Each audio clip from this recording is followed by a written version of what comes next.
ക്യാൻസറിനെതിരെ പൊരുതാനായി Calicut city service സഹകരണ ബാങ്കും MVR cancer സെന്ററും സംയുക്തമായി അവതരിപ്പിക്കുന്ന ക്യാൻസർ ചികിത്സാ സഹായ പദ്ധതിയാണ് മാസ് കെയർ.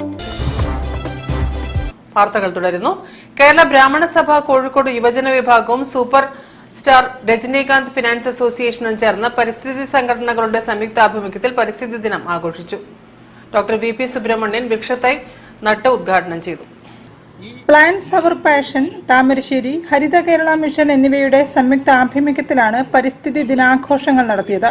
കാഞ്ചി ശങ്കരാചാര്യ സൗജന്യ ക്ലിനിക്കിൽ വെച്ച് നടത്തിയ ആഘോഷങ്ങൾ ഡോക്ടർ VP ബാലസുബ്രഹ്മണ്യൻ വൃക്ഷത്തൈ നട്ടുകൊണ്ട് ഉദ്ഘാടനം ചെയ്തു.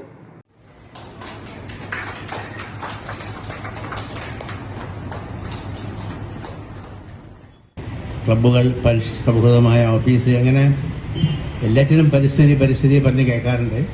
പക്ഷെ അത് എത്ര പേർ പരിസ്ഥിതി സൗഹൃദമായി പെരുമാറുന്നുണ്ടോ എന്ന് കണ്ടറിയണം.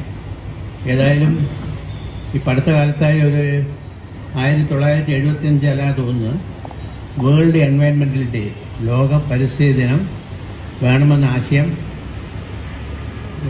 WHO ഉണ്ടായത്. അതുപ്രകാരമാണ് എല്ലാ വർഷവും ജൂൺ 5-ാം തീയതി പരിസ്ഥിതി ദിനമായി ആചരിക്കുന്നത്. പ്രസിഡന്റ് കൃഷ്ണനാരായണസ്വാമി അധ്യക്ഷത വഹിച്ചു. Super star Rajinikanth fans association president Nelliyott Basheer, KBS ജില്ലാ സെക്രട്ടറി KB ശിവാനന്ദൻ, യുവജന വിഭാഗം സെക്രട്ടറി KR വെങ്കിടാചലം, KBS വനിതാ വിഭാഗം കോഴിക്കോട് ജില്ലാ സെക്രട്ടറി M കാമാക്ഷി, സംസ്ഥാന കമ്മിറ്റി അംഗം രുക്മിണി S, കാഞ്ചി ക്ലിനിക് ട്രഷറർ വെങ്കിടാദ്രി VK, തളി സമൂഹം പ്രസിഡന്റ് ധർമ്മരാജൻ തുടങ്ങിയവർ സംസാരിച്ചു. വൃക്ഷത്തൈകൾ പരിപാടികൾക്ക് വന്നവർക്കും ചാലപ്പുറം NSS ഇംഗ്ലീഷ് മീഡിയം സ്കൂളിലെ കുട്ടികൾക്കും വിതരണം ചെയ്തു. News bureau, Kozhikode. ഉഷ്ണമേഖല ജൈവ വൈവിധ്യത്തെ അധികരിച്ചുള്ള ട്രോപ്പിക്കൽ ബയോ സമ്മിറ്റ് 2024 ജൂൺ 8-ന് ഫറൂഖ് കോളേജിൽ ആരംഭിക്കും. Doctor താരിഫ Alsabi